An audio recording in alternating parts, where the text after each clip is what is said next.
taxe sur l'essence. Lorsque les Canadiens payent trop à la pompe, il y a la nouvelle taxe carbone qu'ils nomment maintenant le norme sur les carburants et le TPS. Les deux coûtent 15 sous le litre. Est-ce que le premier ministre va-t-il arrêter de taxer les Canadiens à la pompe ou est-ce qu'il est juste un autre libéral? L'honorable ministre des Finances. Monsieur le Président, laissez-moi aider le chef de l'opposition. Il a sûrement vu, Monsieur le Président, que nous avons toujours été là pour les Canadiens et Canadiennes pour des mesures sur l'abordabilité, Monsieur le Président. Récemment, vous avez vu que notre suspension de la taxe fédérale sur l'essence a pris forme, Monsieur le Président, est en vigueur, et on a vu le prix baisser à la pompe, Monsieur le Président. De ce côté-ci de la Chambre, on sera toujours là pour les Canadiens et les Canadiennes dans un moment où ils ont besoin. Et ensemble, nous allons bâtir un Canada fort, M. le Président. The Honourable Leader of the Opposition. La question était pour le Premier ministre qui est à Ottawa aujourd'hui, mais qui se cache sous la table, Monsieur le Président. Mais il ne veut pas répondre aux questions. Je n'ai pas tout entendu, sa phrase, mais je présume qu'on ne faisait pas référence à la présence ou l'absence d'un député. C'était plus large que ça, peut-être.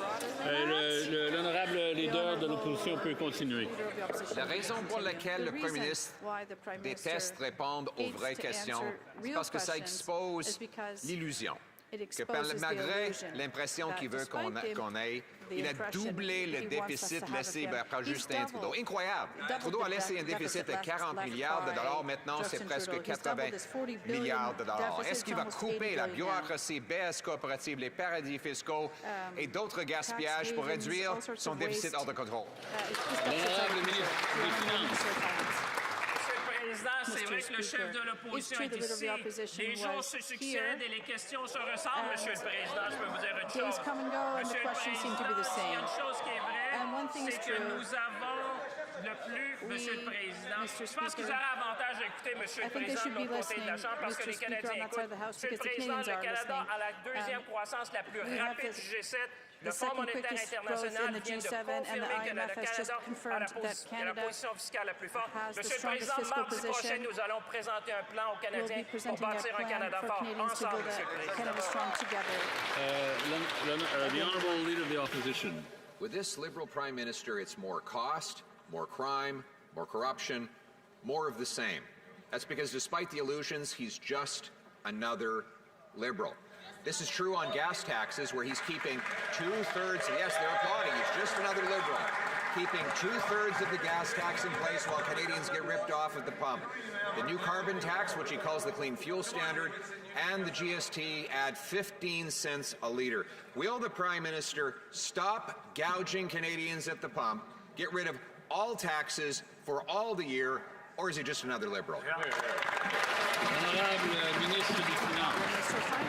Mr. Speaker, more of the same. I think the leader should himself in the mirror, you know, Mr. Speaker. Every other day is the same question, Mr. Speaker.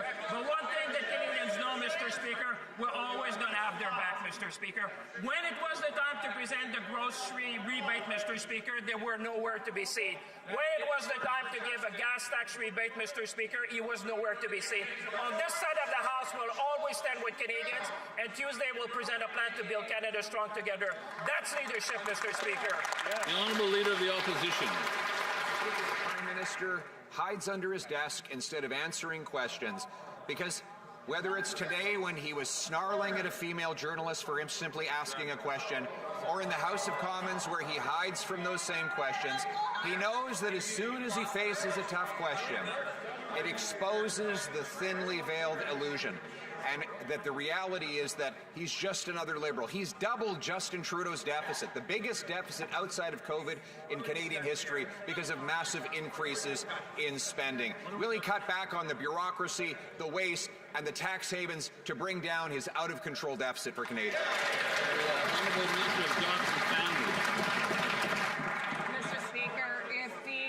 Another Liberal means that we support single mothers with the cost of childcare, I'm just another Liberal. If being just another Liberal means that we help ensure kids get food to eat in schools, I'm just another Liberal. If making sure that skilled tradespeople get the training to get those prosperous jobs or investing in major projects is being a Liberal, I'm just another liberal. I guess the question is, what do Conservatives really stand for if being liberal is about helping Canadians? The Honourable Leader of the Opposition. Well, we now understand why that Liberal Prime Minister is fleeing from questions today, refusing to face accountability, because if doubling the deficit to the worst in Canadian history outside of COVID means being just another Liberal, he's just another Liberal. If giving Canadians the worst food price inflation in the G7 is just another Liberal, he's just another Liberal. If doubling housing costs so that an entire generation can't afford homes, he's just another Liberal. If driving 2.2 million people to a food bank is just another Liberal, he's just another Liberal. Isn't that why this just another Liberal won't stand in the House? Honourable Minister of Jobs and Families. Where is he? Okay, let's try this another way then, Mr. Speaker. If being Conservative means voting against hungry kids, then I guess he's just another Conservative. If being a member of the Conservative Party means voting against workers, trades, GST tax credits, tax on fuel, doubling down on Can't hear. Sorry, can't hear. The Honourable Member could just stop for a moment. I swear, I can't hear. At some point, I can't hear. So the Honourable Member may continue. The Honourable Member may continue. I know there's a lot of Conservative voters out there, even in my own riding, Mr. Speaker, who come up to me every single day. And you know what they say to me? Keep going. Keep fighting for our workers. Keep fighting for our kids. Keep fighting for our families. That's why I'm proud to be just another Liberal. Okay, the Honourable Leader of the Opposition. From imaginary conversations with that minister to illusions from a prime minister who hides under his desk rather than being accountable in this House of Commons. You could cut through the Liberal arrogance with a knife, Mr. Speaker, but what you can't cut is the Liberal deficit. Amazingly, Justin Trudeau left behind a $40 billion deficit. We thought it couldn't get worse, but along came this Liberal Prime Minister and nearly doubled it to $80 billion. Just like he caused inflation when he printed money in Great Britain, he's causing inflation now. Will this Prime Minister, who's been wrong about every single economic issue, learn from his mistakes and reverse this deficit? Minister Finance. Mr. Speaker, we will take no lessons from this Conservative. Let me be very clear, Mr. Speaker. Whilst the Leader of the Opposition is talking down the Canadian economy, Mr. Speaker, the International Monetary Fund said something just last week. Canada will have the second fastest growth in the G7. Canada has the strongest fiscal position in the G7. Canada's attracted a record of direct investment in this country, Mr. Speaker. This is being a Liberal in the 21st century. Building a strong Canada, attracting investment, sound fiscal policy, Mr. Speaker. We're proud to be Liberal. L'honorable député de Saint-Jean. Monsieur le Président, le Premier ministre va célébrer le premier anniversaire de son élection le 28 avril prochain avec une mise à jour économique. Il avait promis de régler rapidement la crise sanitaire, mais elle frappe plus fort que jamais. L'honorable député peut poursuivre. M'encourageait, moi ça me faisait plaisir. Le Premier ministre va célébrer le premier anniversaire de son élection le 28 avril prochain avec une mise à jour économique, mais il avait promis de régler rapidement la crise tarifaire. Pourtant, elle frappe plus fort que jamais avec les nouveaux tarifs sur la valeur totale des produits transformés. Le Bloc québécois a donc déposé ses attentes pour mieux soutenir l'économie québécoise. Avant toute chose, on demande une subvention salariale pour protéger les emplois dans les entreprises menacées, notamment les PME. Est-ce que le gouvernement va reprendre cette proposition essentielle? Honorable ministre des Finances. Je suis content de voir que le Bloc est fier de voir que le 28, on va présenter une mise à jour qui va nous permettre de bâtir le pays, Monsieur le Président. Mais c'est vrai que ce que ma collègue a dit, nous avons été là pour les entreprises, Monsieur le Président. Nous avons mis un fonds stratégique justement pour permettre à nos PME à travers le pays, donc Québec, de pouvoir pivoter, Monsieur le Président. Bonne nouvelle, Monsieur le Président, on voit que les exportations à l'étranger augmentent, Monsieur le Président. Le plan que nous avons mis d'avant fonctionne, Monsieur le Président, et nous allons continuer de bâtir un Canada fort tous ensemble, Monsieur le Président. Honorable député de Saint-Jean. crise tarifaire met en évidence de nombreuses failles dans le système. Avec les nouveaux tarifs de Washington, c'est évident qu'il faut une réforme globale de l'assurance-emploi pour couvrir plus de travailleurs. Avec la flambée du coût de la vie, c'est évident que les aînés de 65 à 74 ans mériteraient qu'on bonifie leur pension vieillesse. Avec les scieries québécoises qui ferment une après l'autre, c'est évident qu'il faut aider l'industrie forestière face aux droits illégaux des Américains. Mardi, dans son énoncé économique, le gouvernement doit régler ces problèmes. C'est une évidence. Est-ce qu'il va le faire? Honorable ministre de la Transformation du gouvernement. Merci beaucoup, M. le Président. Puis elle a raison de mentionner qu'on fait face à des vents contraires avec les tarifs illégaux et légitimes des Américains, M. le Président. C'est pourquoi, depuis le jour 1 de ce gouvernement, on est là pour soutenir les travailleurs dans la forêt, dans l'acier, dans l'aluminium, dans l'automobile. Mais on ne s'arrête pas là, M. le Président. On diversifie nos marchés à un rythme sans précédent. 20 accords sur 4 continents dans la dernière année, en commerce, en sécurité, M. le Président, pour aider nos entreprises à trouver des nouvelles débouchés, à pivoter, M. le Président. Merci beaucoup.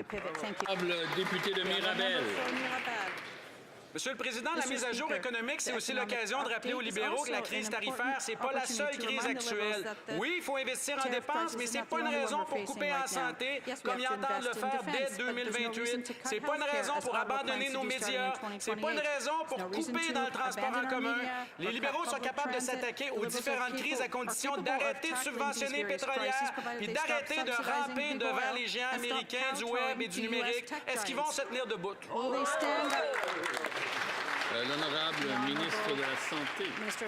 Merci, Monsieur le Président. Écoutez, j'entends le ton de mon collègue. Je pense que les Québécois ne seraient pas très heureux de voir qu'il est en train de critiquer ce que nous faisons. Parce que nous sommes là pour les Québécois, y compris en santé, et je vous signale que je travaille très bien avec mon homologue du Québec pour faire avancer les dossiers de la province. Merci. The honourable member for Thornhill. Next week, the Liberals are set to release their fiscal update, and the Prime Minister is copying Justin Trudeau's playbook as he burns through more taxpayer dollars, goes deeper into debt, and piles even more inflationary spending on every Canadian family.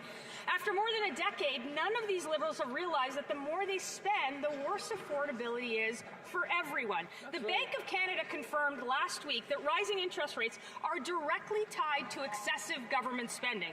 So if the Prime Minister won't bother with this place, will he at least call his friends at the Bank of Canada and get his spending under control? The Honourable Government House Leader. Mr. Speaker, I'd ask that member to table immediately a list of the cuts she would like to make, and we will look into that. The honourable member for Thornhill.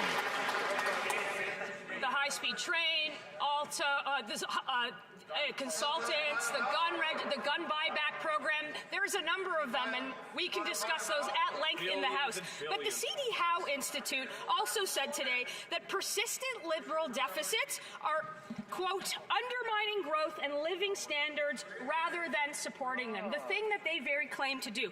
Every dollar that the Prime Minister spends comes out of the pockets of Canadians. So when does all of that stop, and when is anybody over there held accountable for any of it? The Honourable Government House Leader. Well, Mr. Speaker, we can believe the Deputy Leader of the Conservative Party, or we can believe the International Monetary Fund, who says that Canada has the best fiscal situation in the G7, has lots of fiscal capacity. And, Mr. Speaker, you know what we're going to do? We're going to use that fiscal capacity to build Canada, to build it strong, to build with Canadian products, with Canadian men and women in the skilled trades. We're going to build projects from coast to coast to coast in this country, and we're going to build it over the objections of that member.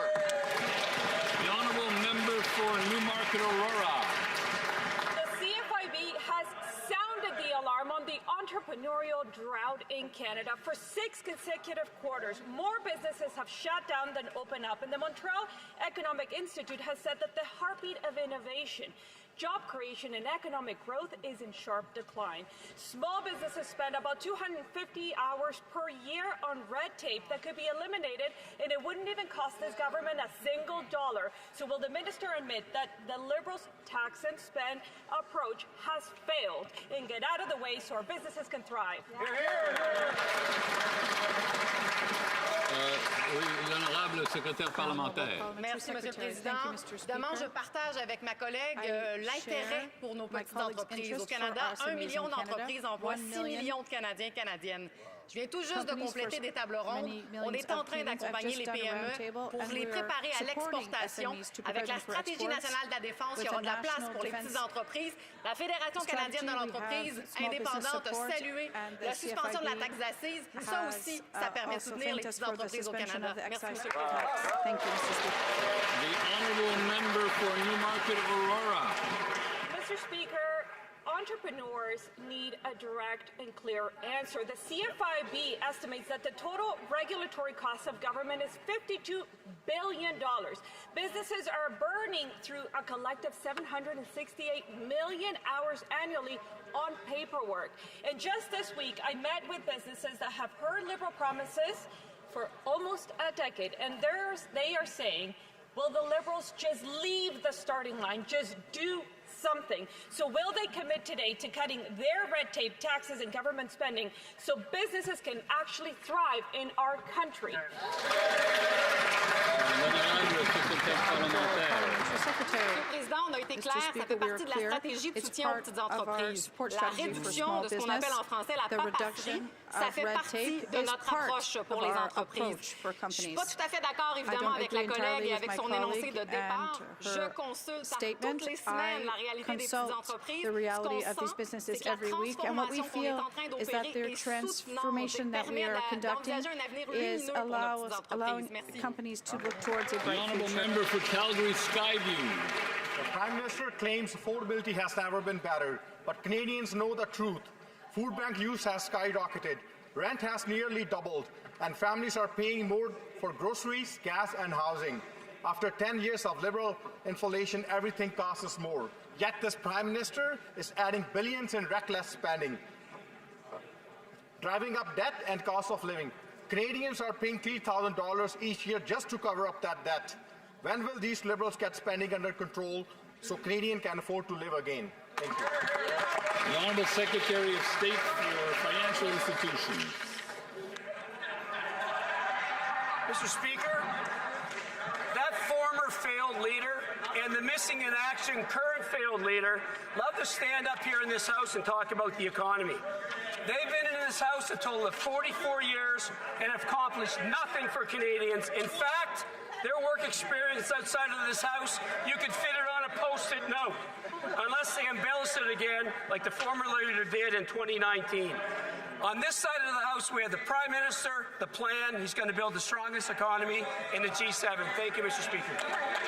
The honourable member for Okanagan Lake West, South Kelowna. When you lease a new vehicle, you get a new vehicle. But when these Liberals lease a spaceport, all they got for $200 million was a gravel parking lot. Now, I'm sure it had nothing to do with the fact that it's in a Liberal riding, or that the Justice Minister's former staffer was the lobbyist for the project, or that a former Liberal premier is on the company's advisory board, or clearly no Liberal insiders are getting rich at all. Canadians only have one question, Mr. Speaker. Why are so many Liberal insiders getting so rich off of taxpayers on this boondoggle of a lease? The honourable member of National Defence. Speaker, the Canadians have a question, all right. Why are the Conservatives against rearming, rebuilding, and reinvesting in the Canadian Armed Forces? We're proud to invest in space capabilities, Mr. Speaker, including a space launch infrastructure. It's important for Canada to assert its sovereignty in space-based communications. This is one of a continuing series of generational investments to ensure both Canada's security and our sovereignty. They don't seem to understand, Mr. Speaker. 20% of the Canadian economy depends on satellites every day. Member for Okanagan Lake West, South Kelowna.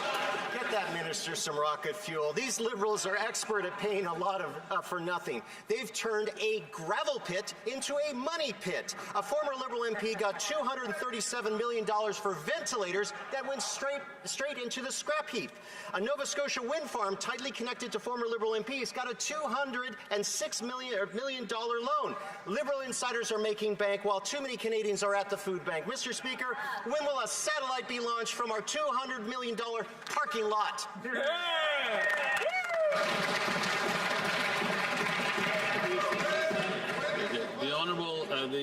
Minister of National Defense.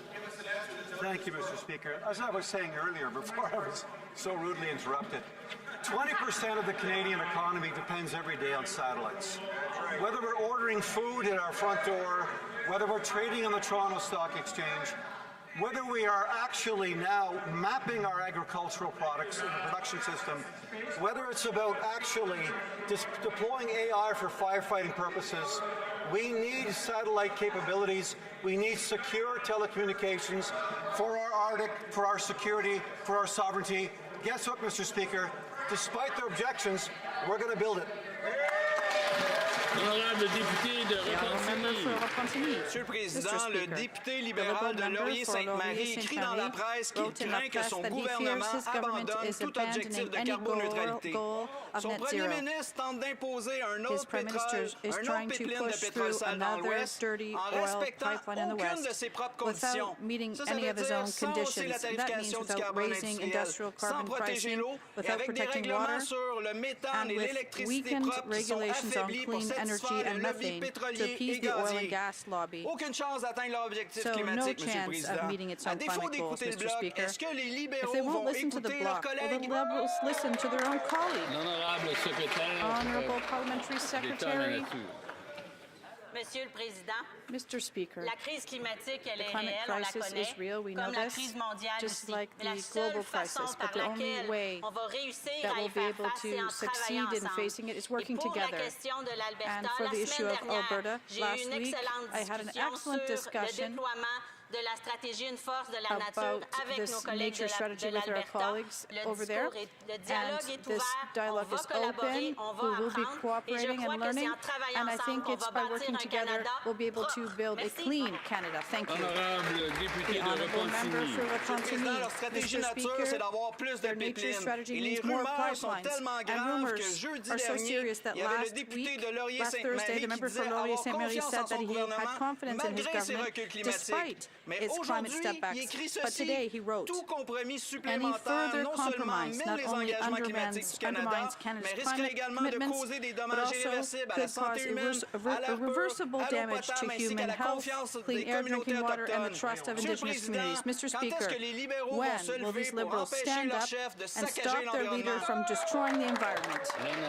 L'honorable The ministre de la Honourable Transformation Minister du of Gouvernement. Government Transformation, Mr. Speaker, on this side of the House, we think it's possible to, yes, have economic development and respect our environmental commitments. And I'd like to thank the Secretary for her work and all members here who've implemented our nature strategy to protect 30% of our land. And in terms of this question, of course, any project will be done in cooperation with Indigenous peoples. Thank you.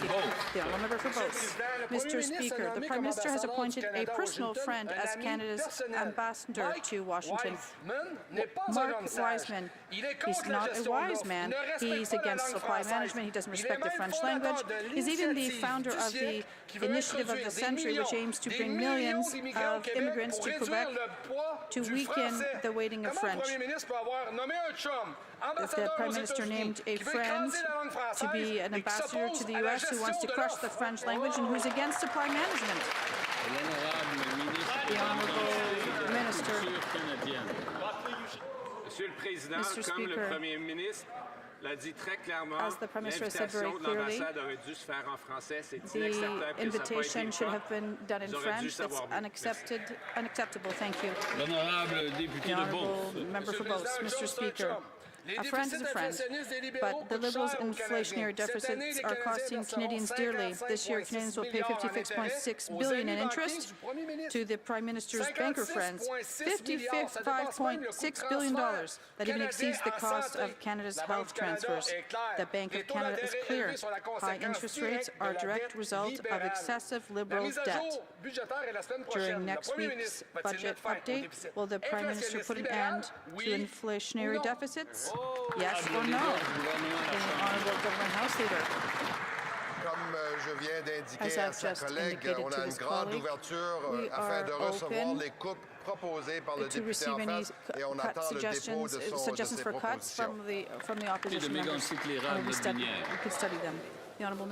Ils en ont déjà pris beaucoup de nos idées, Monsieur le They've already Président. taken Monsieur le many of our Président, le ideas, premier Mr. ministre Speaker. libéral a carrément But perdu the le Liberal contrôle Prime des Minister finances has completely publiques. lost Il a control ajouté of public 90 finances. He's milliards added de $90 nouvelles billion dépenses. in new On spending, paye and now we're paying 55,6 milliards juste par $55.6 année en billion a year intérêts sur la dette. C'est in plus interest que on ce the que debt. rapporte la TPS, c'est That's plus que more les than transferts en the santé. GST Ce brings que ça in veut and dire, more ça, than pour le health monde, transfers. c'est que de That l'argent qui ne money va pas aux patients doesn't ni go aux either familles. to patients Chaque or famille paye families, déjà and every family is already paying $3,300 par année juste pour $3,300 a year in interest intérêts. alone. La semaine prochaine, avec la And mise à next jour, week, with the va-t-il economic changer de cap update, will ou he change condamner les course Canadiens à payer or encore plus condemn pour ces Canadians dépenses to libérales? pay even more for this liberal spending? Le leader du gouvernement à la Chambre. Government House Leader. Monsieur le Président, on est un peu perplexe de ce côté-ci. C'est-tu les soins Are dentaires, we des talking about dépenses dental inflationnistes? C'est-tu care that l'aide they call alimentaire dans inflationary les écoles? spending? Est-ce que Or is c'est it le the school soutien food à nos program travailleurs or support et to à our nos industries workers québécoises qui souffrent Quebec des industries vents who are qui viennent du suffering Sud from the U.S. en matière de headwinds tarifs, Monsieur le Président? with this Quelles trade sont war? ces dépenses What are inflationnistes? what Où is est le this document que inflationary le député spending and entend what cuts would déposer they pour nous énumérer, make? Could they table énumérer these avec cuts to précision detail them quelles seraient les dépenses specifically to know what inflationnistes qu'il inflationary entend spending débattre ici dans they cette would like to Chambre? debate here in this House? L'honorable député de Mégantic-Lérable-Binière. Monsieur le Président, 90 milliards de nouvelles dépenses. La liste est trop longue, Monsieur le Président, pour la faire en 30 secondes. Le premier ministre libéral peut bien dire que tout va bien comme il l'a fait le 25 mars, mais il vit dans un monde d'illusions. Les dépenses fédérales sont alors plus haut niveau depuis 1996. Les 2/3 des nouvelles dépenses ne servent même pas à investir, mais à faire rouler la machine gouvernementale libérale. Résultat, plus d'inflation puis des taux d'intérêt qui montent. C'est la Banque du Canada qui le dit. Chaque dollar gaspillé, c'est un dollar de moins dans les poches des Canadiens. Quand le gouvernement libéral va enfin contrôler ses dépenses, redonnez de l'air aux familles, Monsieur le Président.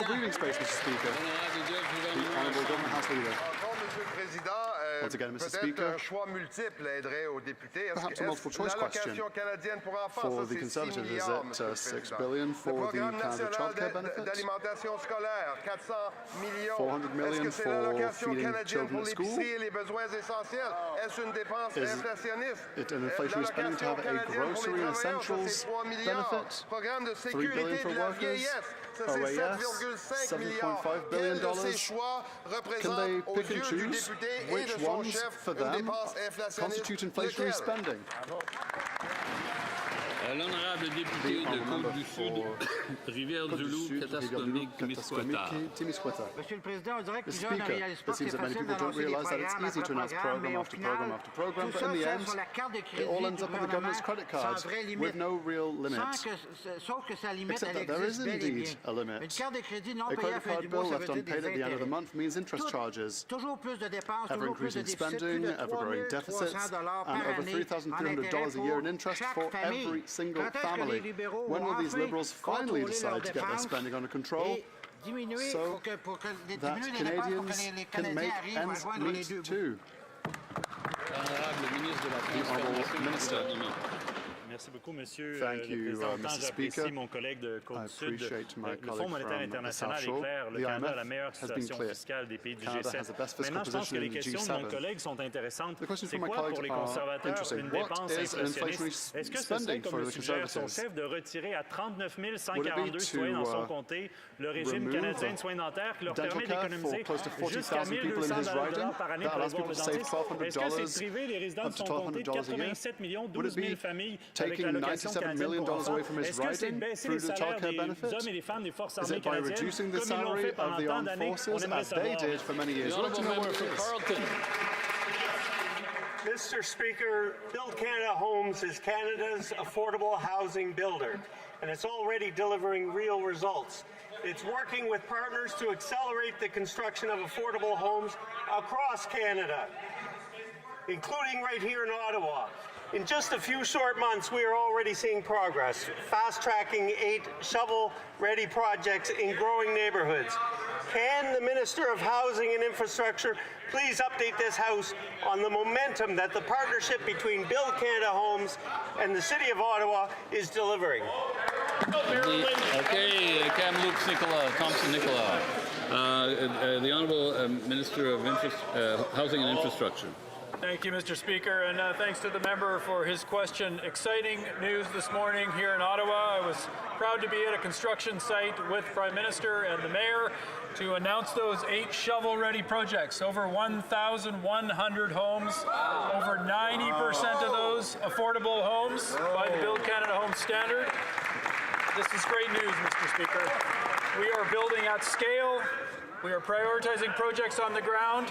We are building these deep partnerships, in this case with the City of Ottawa, and looking forward to continuing to build that good work. Thank you. The Honourable Member for Cambridge. Mr. Speaker, just 1 year ago, the Prime Minister was telling everybody who would listen that he'd get a trade deal with Americans by last July. He set the deadline. He made that commitment. Now the Prime Minister has surrendered as tariffs on steel double, tariffs on lumber triple, and the tariffs on manufacturers get bigger. The workers and job creators in my community now know that the Prime Minister's promises were more empty words from just another Liberal politician. He says our relationship with the U.S. is a weakness. But isn't the real weakness the Prime Minister's constant over-promising and under-delivering when it comes to U.S.-Canada trade? The Honourable Minister of Artificial Intelligence and Digital Innovation. Mr. Speaker, all these guys do every day in the middle of a trade war is talk down the economy, tear down the country, and we're doing the real work of investing in sectors and building it up. They just want to tear down. Let me ask what they would tear down. Here's a list of projects we've invested in. Northern Transformer, we invested. Conservative riding, they don't want it. Sensor Tech, we invest in Collingwood. They don't want it. Axe Building, in a conservative riding, they don't want it. Why don't they listen to their own businesses and their own riding and build Canada strong with us? The Honourable Member for Niagara South. Mr. Speaker, the Prime Minister is capitulating on U.S. tariffs. Tariffs on steel have doubled, lumber tariffs have tripled, and new barriers continue to hit our manufacturers. Nowhere is this failure felt more than in my Niagara region, where cross-border trade is the lifeblood of local jobs, supply chains, and our communities. While he blames tariffs on the shrinking economy, he fails to show up while Mexico actually has a seat at the table. The Prime Minister is dragging his feet. When will he finally stand up, fight for the 2.6 million Canadian jobs who depend on U.S. trade, and deliver tariff relief, which he promised? The Honourable Parliamentary Secretary. Mr. Speaker, let me assure the member that we all stand at the ready. Mr. Speaker, Canada is at its strongest when governments, workers, businesses, and industry are all pulling in the same direction. By strengthening our engagement, we're ensuring Canada is well positioned. That's why, as the member is well aware, yesterday we announced the creation of the Advisory Committee on Canada-U.S. Economic Relations.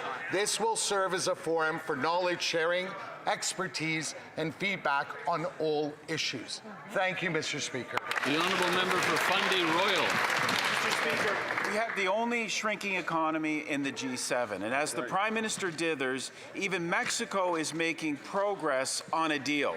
Why does he seem to keep wanting to drag this on? Why isn't he fighting for the 2.6 million Canadians whose jobs rely on trade with the U.S.? With millions of jobs at stake, when will the Prime Minister deliver results instead of the same speeches, excuses, and failures? The Honourable Parliamentary Secretary.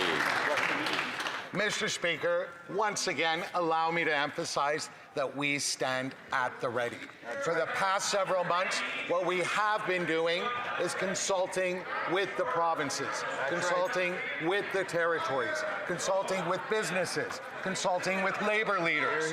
So everyone is fully aware that we are doing as much as can be expected, and we will be acting very strongly, and he can rest assured that we will only agree to a very good deal. Thank you, Mr. Speaker.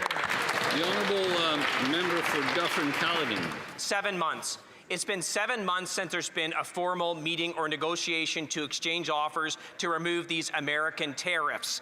What's worse, it is now being reported that this is actually a Liberal strategy, a strategy that has led to the loss of tens of thousands of Canadian jobs, the closure of the Brampton auto plant, the closure of steel mills, the closure of pulp and paper mills. This has had a devastating effect on Canadians, and now there are expanded tariffs on all manufactured goods, which will make it worse. What do these Liberals have to say to the Canadians who have lost their jobs as a result of their strategy of delay? The Honourable Minister of International Trade. Mr. Speaker, we're going to continue to focus on trade diversification. I'd like to share some facts for those that are watching at home. Non-U.S. trade is up by 17%, a record in 2025. Fact number 2, the Port of Vancouver moved 170 million metric tons of cargo, the highest in the port's history. That's more shipments to China, Japan, and South Korea. Let's come to the other side of the country. The Port of St. John's just reported a 30% jump, another historic record. This is how you build Canada strong and open opportunities for workers across the country. The member for Dufferin-Caledon. So the Liberal answer to the tens of thousands of Canadians who have lost their jobs about their strategy of delay is, don't worry about your EI, don't worry about your family, don't worry about how you're going to pay your mortgage, because we signed a free trade deal with Ecuador, which is a rounding error in Canada's GDP. Look, if these Liberals are serious, they will explain why they've decided their strategy is not to negotiate to try and get a deal on tariffs. Tariffs that affect 2.6 million Canadians' jobs whose jobs are tied to trade. Yeah. When will they get back to the negotiating table to protect those jobs? The Honourable Minister of Energy and Natural Resources. Mr. Speaker, what we've said is we won't do a bad deal. What we will do is control our own destiny. We will build. Let me give the member an example. $8 billion to the Wing in Goose Bay.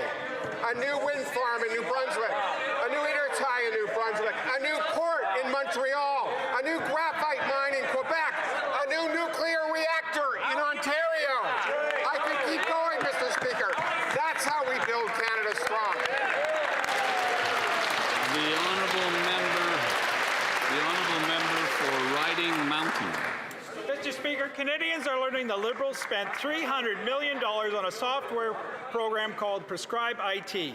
The Liberals promised Prescribe IT would replace fax machines for prescription drugs, but instead less than 5% of prescriptions went through the program. Now the Liberals are quietly shutting down Prescribe IT, hoping Canadians won't notice their money is gone. Given that taxpayers funded a program that they do not own for a service that never worked, my question is simple. Where did the $300 million go? Honorable Ministre de la Santé. Merci, Monsieur le Président. Thank you, Mr. Speaker. Like the colleague knows, that question was discussed at the Health Committee. The government made this decision to collaborate with provinces and territories a few years ago with Prescribe IT. Indeed, when we evaluated the program, the provinces weren't jumping in, so we stopped the funding. For Riding Mountain. Mr. Speaker, $300 million on Prescribe IT is making the Arrive Can look like pocket change. The Liberals paid Canada Health Infoway to design the program, who then paid TELUS Health to develop the program, who then may have outsourced the work offshore. The CEO of Canada Health Infoway couldn't even tell Health Committee how much the government paid him for this failure, claiming he didn't know his own salary. Wow. Canadians got nothing from Prescribe IT. So the $300 million question is, who got rich? Here, here.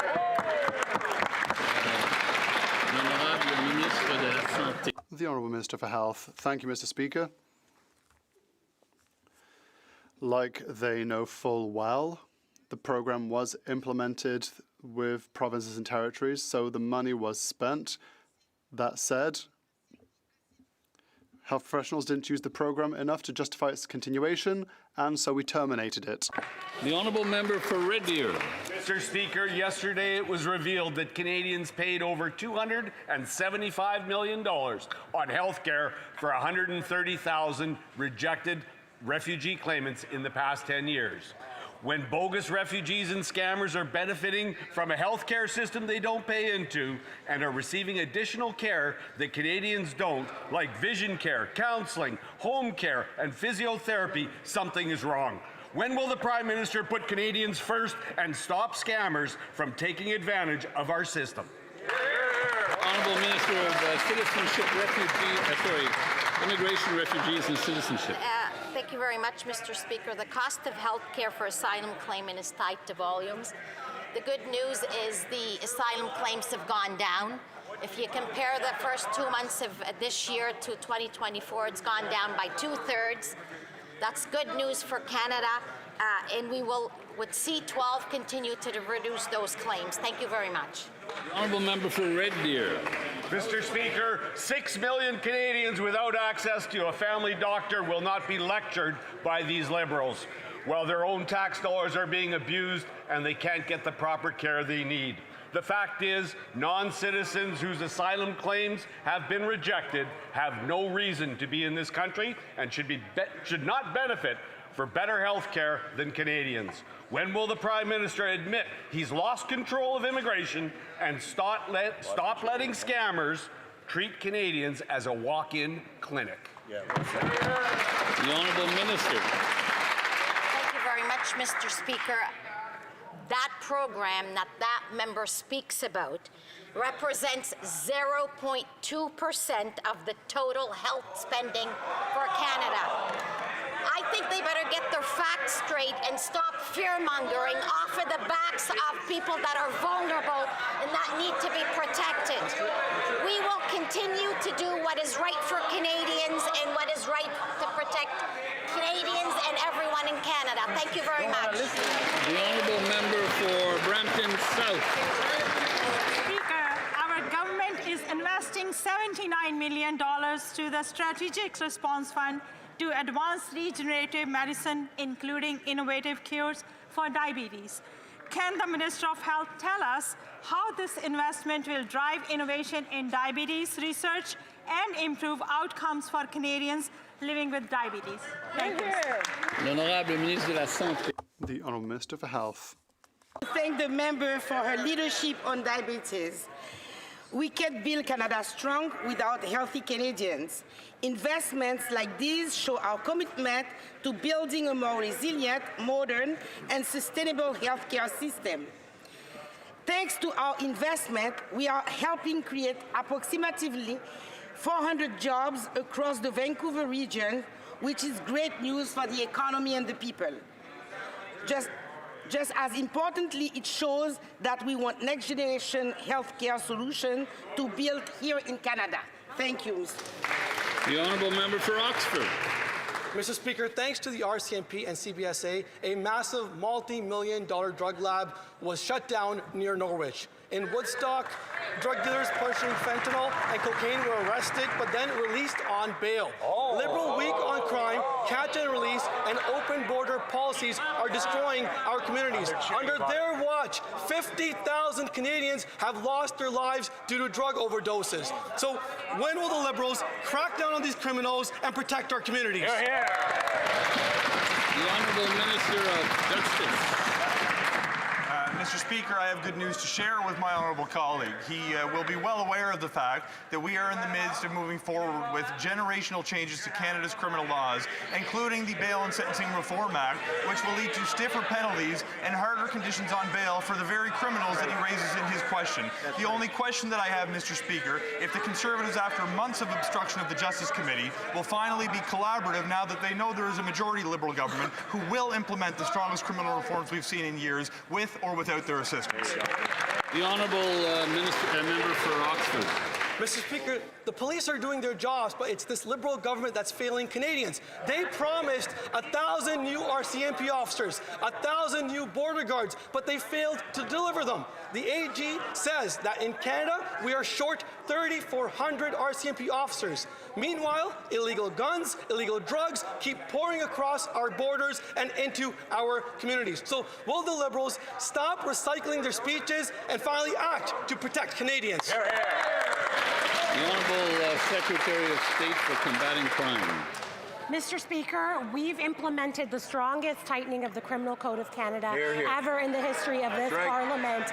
We're putting forward legislation that will provide law enforcement with the tools they need to catch drug traffickers, Mr. Speaker, but the Conservatives have delayed many of these tools.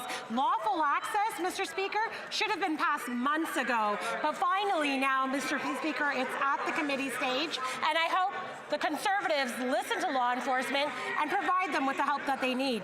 The Honourable Member for Saskatoon West.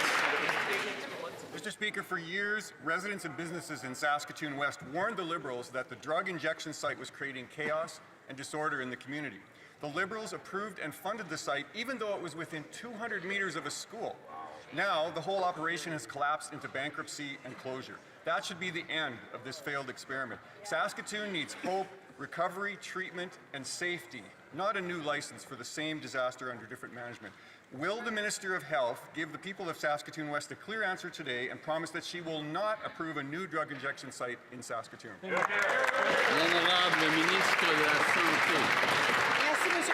Thank you, Mr. Speaker. Like my colleague knows full well, there's not one single solution. However, there are supervised injection sites. The federal government responds to the needs of provinces that operate these supervision sites. We don't pay for them directly. I'm working with Saskatchewan to see how we can organize ourselves on this file. Thank you. The Honourable Member for Laval-les-Îles. Mr. Speaker, on March 12, in response to the government of Lebanon's urgent request for humanitarian support, the government of Canada announced more than $37.7 million in funding to provide critical assistance in Lebanon, including food, medical and health service, shelter, and clean water. 1 month on, could the Secretary of State for International Development update the House on the impact our humanitarian assistance is having on the ground? Thank you, Mr. Speaker. The Honourable Secretary of State for International Mr. Development. Speaker, Canada's humanitarian assistance is making a real difference on the ground. Through trusted partners, we've helped provide nearly 5.7 million meals to families in need. We've supported emergency medical assistance to almost 16,000 patients and health services to 35,000 more. We're helping 40 primary care health facilities across Lebanon stay open, improving access to essential medical care for the most vulnerable. Mr. Speaker, these are just a few examples of the life-saving support that Canadians are helping provide. For families fleeing violence, facing displacement, hunger and loss, it makes a real difference, and it's something Canadians can be proud of. The Honourable Member for Central Newfoundland. This Liberal Prime Minister bragged about his deal with China to remove tariffs from Canadian seafoods. 49 seafood products were subjected to 25% Canadian tariffs. But this government secured exemption for only 2 species, and only until the end of this year. Harvesters and plant workers that rely on Chinese markets for turbot, sea cucumber, whelk, capelin, geoduck, shrimp, and surf clams are reeling from these tariffs. Right. So when will these Liberals secure a real, lasting relief from Chinese tariffs and stop failing the Canadian seafood industry? The Honourable Minister of International Trade. Mr. Speaker, China is our second largest trading partner. In our trip in January, we unlocked billions of dollars of opportunities for our agriculture and seafood sector. That includes more canola to China, more beef to China, and more seafood to China. That's over 500,000 workers being supported by trade with China. We'll continue working with our Chinese counterpart to unlock more opportunities for more workers across the country. Nice. Honourable Member for Vancouver East. At a time when gas prices are skyrocketing, the Liberals are quietly slashing $5 billion from promised transit funding to local governments, all part of the Prime Minister's cuts, funding that cities rely on to keep people moving and to fight climate change. That means fewer buses, delayed projects, and higher costs for commuters. Why is the government abandoning working people and municipalities when they need support the most? And will the Prime Minister reverse these reckless cuts in the spring economic update and reinstate the promised stable long-term transit funding? Yes or no? Hear, hear. The Honourable Minister of Housing and Infrastructure. Thank you, Mr. Speaker. I thank the member for her question and her concerns about public transit. The good news is that we have expanded the opportunities for funding on public transit, not only from the Canada Public Transit Fund, which is the first permanent dedicated public transit fund in Canadian history, but also the Build Community Strong Fund, which is $51 billion of funding for infrastructure, communities across Canada, all of which is eligible for public transit funding. So we have grown the pot much more larger for public transit. We intend to be investing aggressively, working with communities to deliver that public transit. The honourable member for Vancouver Kingsway. Last election, the Prime Minister promised to protect Pharmacare and sign agreements with all provinces and territories as quickly as possible.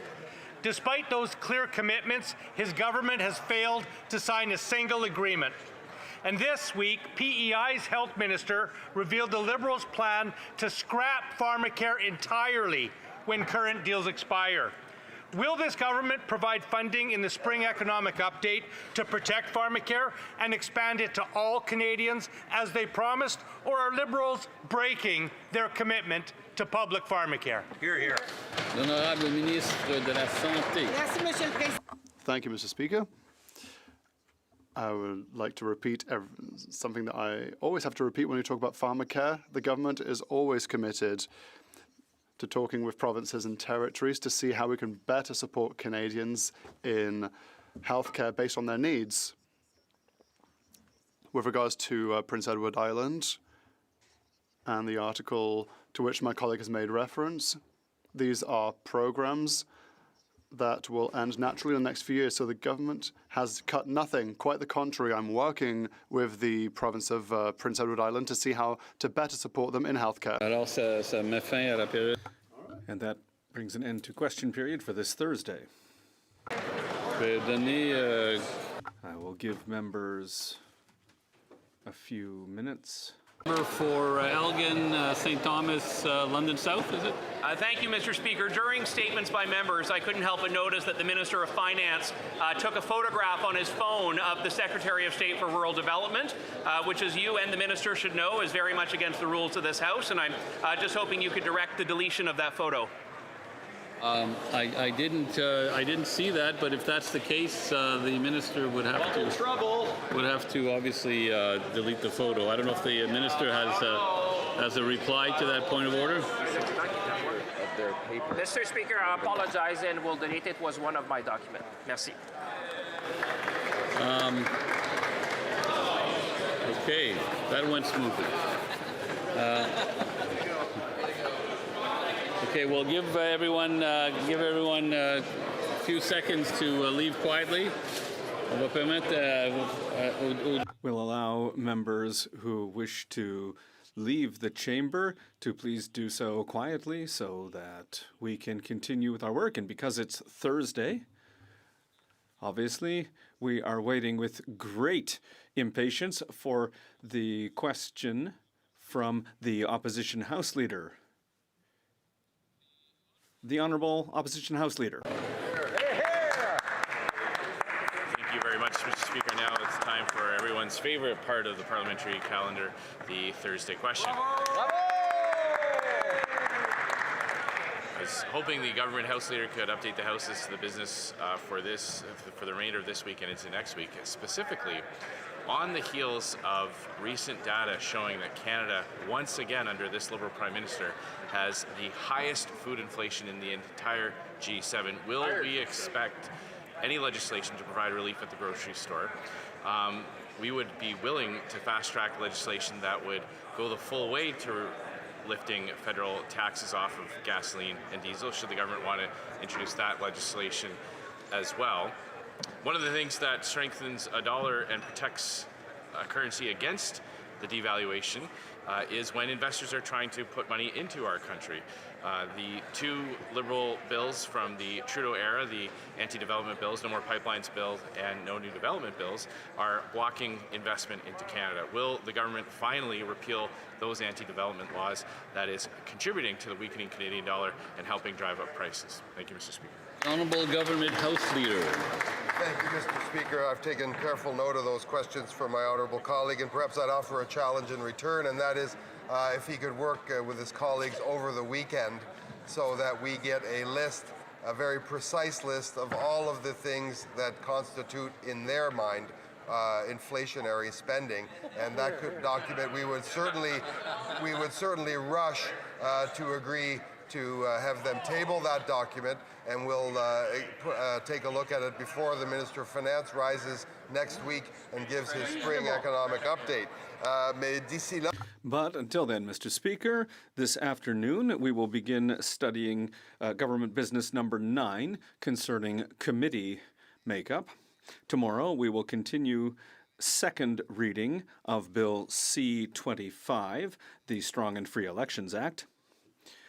On Monday, we will begin study at report stage of C-11, an act to modernize the military justice system. Mr. Speaker, we'll begin debate at second reading of the very exciting Bill C-28, the Canadian Space Launch Act, followed by the spring economic statement at 4 p.m. Finally, Mr. Speaker, on Wednesday we will start second reading debate of Bill S-3, an act to amend the Weights and Measures Act. Merci beaucoup, Mr. President. The Honourable Opposition House Leader. As the Government House Leader referenced it, I understand he has just made a commitment that he would allow us to bring that document into the House and accept its tabling. So I will take him up on that and make sure that we get him that list. And I do hope that he will not just provide unanimous consent to the tabling of that document, but that he also gives it to the Minister of Finance so that we can finally get Liberals to stop causing the inflation that is causing so much hardship.